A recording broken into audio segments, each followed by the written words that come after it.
हमारे पास मोहम्मद अली साहब मौजूद हैं, निगरान हैं वफाकी वज़ीर बराए तवानाई। आपका बहुत शुक्रिया। थोड़ी सी बढ़ा देते 172%, मतलब जिसका बिल आता होगा 1600, अब वो कोई 3800 बिल देगा। वाई? अच्छा, ये जो परसेंटेजेस अखबारों में भी कोट हो रही हैं, टीवी पे भी, और थोड़ा सा वो मिसलीडिंग है। आई थिंक कि एक साथ तमाम कैटेगरीज की कीमत कोई 172% से नहीं बढ़ी है। हमें ये जहन में रखने की बात है। हमारे पास जो कैटेगरीज हैं, हाउस होल्ड्स हैं, कमर्शियल हैं, दुकानें हैं, इंडस्ट्री है, फर्टिलाइज़र है, पावर, बहुत सारी कैटेगरीज हैं। तो जहाँ तक आवाम का सवाल है, तो पाकिस्तान में तकरीबन 1 करोड़ गैस कनेक्शंस हैं। तो हमारे शहरों के अंदर ही गैस मिलती है, और उसमें से तकरीबन जो 60% कनेक्शन हैं, उनकी कीमत सिर्फ 400 रुपये पर मंथ बढ़ी है। 10 रुपए से 10 रुपये फिक्स मीटर रेंट था, वो 400 रुपये पड़ा है। तो काफ़ी होता है वैसे। अब देखें, अगर आप 10 रुपये से 400 कंपेयर करेंगे तो लेकिन ये उन लोगों के लिए है वो रियली टुवर्ड्स दी निचली साइड पे हैं।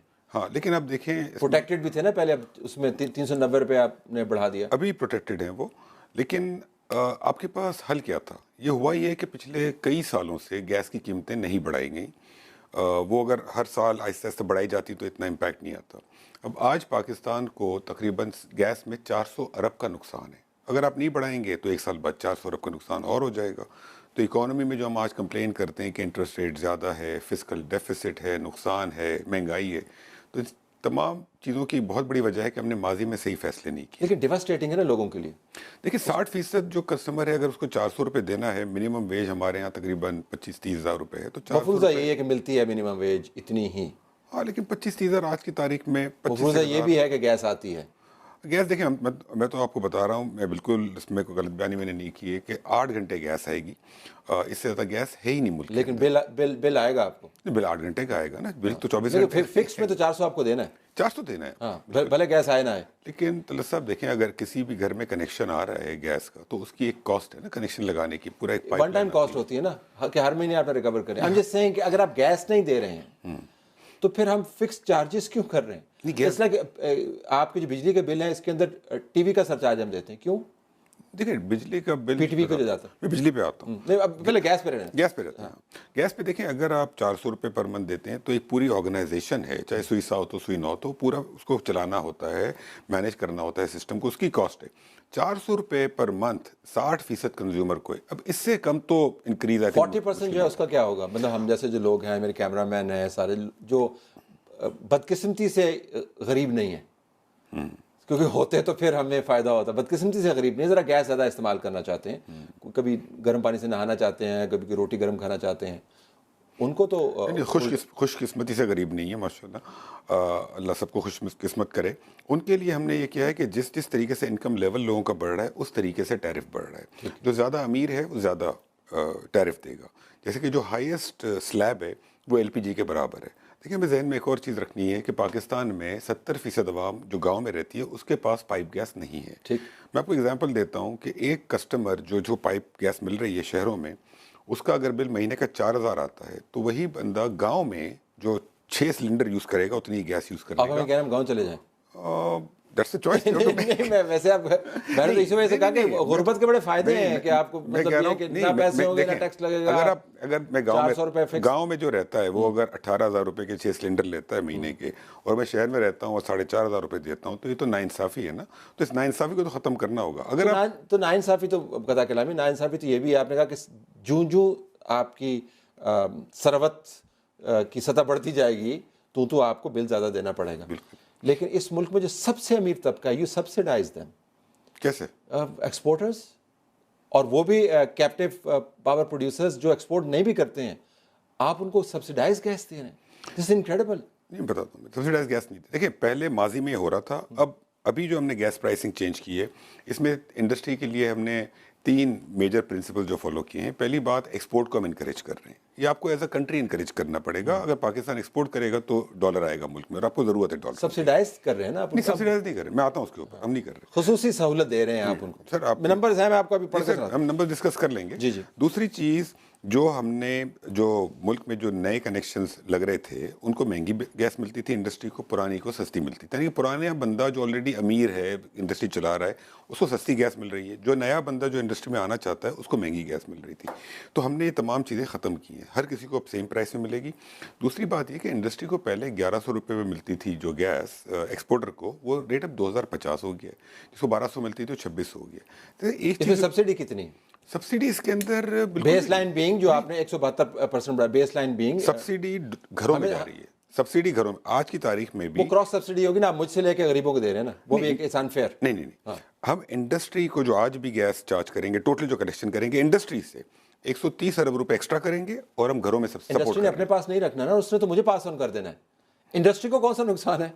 आप इंडस्ट्री को अगर एक्स्ट्रा चार्ज करेंगे तो वो तो अपने प्राइसेस बढ़ा के आगे पास ऑन कर देते हैं। लेकिन इंडस्ट्री को देखें 130 अरब रुपए इंडस्ट्री एक्स्ट्रा पे करेगी जो कि घरों को फायदा होगा घर पर।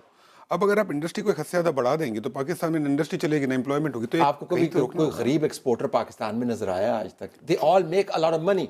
तो ये जरा कैप्टिव पावर के ऊपर जाइएगा कि जिन लोगों ने अपनी फैक्ट्रियों के अंदर लगाए हुए हैं बिजली बनाने के कारखाने, फिर उसको आप गैस देते हैं, उससे बिजली बनाते हैं, फिर वो और बहुत इनएफिशिएंट है वो, है ना, 30% पे ऑपरेट करते हैं। यानी ऐसे लोग जो अपने मामलात को 30% एफिशिएंसी पे चला रहे हैं, आप उनको निस्बतन खुसूसी सहूलत मुहैया कर रहे हैं और वो रिचेस्ट तबका है। वाई? देखिए, एक बात पहले हम क्लियर कर लें कि जो रिच तबका है उसके ऊपर हमने ज़्यादा बर्डन डाला है। ये मैं क्लियर कर दूं आपको। घरों के अंदर जो ज़्यादा कमाता है, जो महंगे इलाकों में रहता है, उसका रेट है 4000 रुपये पर यूनिट और गरीब का रेट है कोई 200 रुपये पर यूनिट। बहुत फ़र्क है ना। हमने जो ज़्यादा रिच लोग हैं उन पर ज़्यादा लगाया है। सेकेंडली, एक्सपोर्ट के अंदर भी जो एक्सपोर्ट इंडस्ट्री है उसको प्रमोट किया है, लेकिन जो नॉन एक्सपोर्ट है उसको प्रमोट नहीं किया हमने। उसका रेट हमने ज़्यादा रखा है, 2600 रखा है बमुकाबिल 2000। यहाँ तक कैप्टिव का सवाल है, कैप्टिव इनएफिशिएंट प्लांट्स हैं, मैं मानता हूँ आपकी बात, लेकिन हम रातों रात सारे प्लांट्स को बंद नहीं कर सकते। एक रियलिटी ये है कि साउथ के अंदर बेतहाशा इंडस्ट्री है जिसके पास बिजली का कनेक्शन ही नहीं है। उन्होंने आज तक कराची इलेक्ट्रिक से कनेक्शन ही नहीं लिया। अगर उनको कैप्टिव बंद कर देंगे तो बंद हो जाएंगी। हमने पहले स्टेज में कैप्टिव का रेट बढ़ाया है एक काफ़ी हद तक। अब आने वाले वक्तों में रेट और बढ़ाना पड़ेगा जो भी इनएफिशिएंसी है, लेकिन ये चीज़ें सही करते करते थोड़ा वक्त तो लगेगा ना। हमने एक बहुत बड़ा स्टेप लिया है कि आज की तारीख में इस मुल्क में गैस का नुकसान ख़त्म कर दिया हमने। सनतकारों के लिए जो एक्सपोर्टर्स नहीं हैं उनको जो परसेंटेज वाइज गैस मिल रही है वो दरामदी गैस की कीमत का 29% के बराबर है। शहबाज राना की स्टोरी से मैं कोट कर रहा हूँ। मैं आपसे ये जानना चाह रहा हूँ कि जो इनएफिशिएंट कंपटीशन के अंदर बंदे काम करने वाले हैं उनको हम कब तक प्रोलॉन्ग करते रहेंगे? क्या वो जो आप कैप्टिव प्रोड्यूसर्स हैं उनको गैस देने के बजाय आप आईपीपीज़ को दे दें? वो बिजली बेहतर बना सकते हैं या बिजली सस्ती हो जाएगी। Isn't that the kind of trade off that you are looking at या नहीं? या बिल्कुल। इन एन आइडियल वर्ल्ड यही होना चाहिए। आईपीपीज आपके 50, 55, 60% एफिशिएंसी में चलते हैं, उनको आप गैस दें, बिल्कुल सही बात है। लेकिन आपने एक मुल्क में पिछले 10 सालों में कैप्टिव प्लांट्स लगाए हैं और उनको आपने गैस के कॉन्ट्रैक्ट्स किए हुए हैं। अब रातों रात अगर आप बंद कर देंगे तो बेहिसाब लोग इस मुल्क में बेरोजगार हो जाएंगे, फैक्ट्रियां बंद हो जाएंगी ना। तो आपको स्टेप वाइज करना होगा, आप ओवरनाइट नहीं कर सकते सब कुछ से। देखिए, एक बहुत बड़ा स्टेप लिया। अब अगले स्टेप में एज आई सेड कि इवेंचुअली पाकिस्तान में जितने इनएफिशिएंट प्लांट्स हैं कैप्टिव, उन सबको गैस बंद हो जानी चाहिए। ठीक, लेकिन इवेंचुअली हो जानी चाहिए या हो जाएगी? देखिए, अब हम तो अगर जो आपकी जो ट्रैजेक्टरी ऑफ प्लानिंग है उसके अंदर हो जाएगी, हो जानी चाहिए। इसलिए कि अगर एक प्लांट 30% पे और एक 60% पे और 60% वाले हो गया तो होना ही चाहिए। ये तो एक वेस्टेड इंटरेस्ट है जिसकी वजह से तमाम चीज़ें चल रही थी और एक स्टेप अब ले लिया गया इस डायरेक्शन के अंदर। ठीक, आपने कहा था कि बिजली के बिल जब बढ़े थे, आपको मैं इंटरव्यूज़ देख रहा था, आपने कहा कि IMF को हमने तजावीज़ दी, उस वक्त बड़ा प्राइम मिनिस्टर साहब ने भी उसके ऊपर फोकस किया, फिर बड़ी खबरें आई, हम सारे इंतज़ार करते रहे कि पता नहीं अब क्या होगा। कुछ भी नहीं हुआ, आराम से हम वही बिल देते रहे। तो मतलब आपने समझ लिया पाकिस्तान की साइकी कि आप ये जो मुश्किल वक्त जो है ये इंटरव्यू करके गुजार दें, उसके बाद लोगों ने बिल दे देने। So what happened to that initiative? देखें, नीयत कोई ख़राब नहीं थी। प्राइम मिनिस्टर साहब ने भी कहा, मैंने भी टीवी पे आके कहा था और हमने IMF को तो प्रपोजल दिया, IMF से नेगोशिएशन की बातचीत की। जो हम इंसेंटिव देना चाह रहे थे लोगों को, हम लोगों का जो एक एक्सेस बिल आया था अगस्त के अंदर, उसको हम 6 महीने में स्प्रेड करना चाह रहे थे।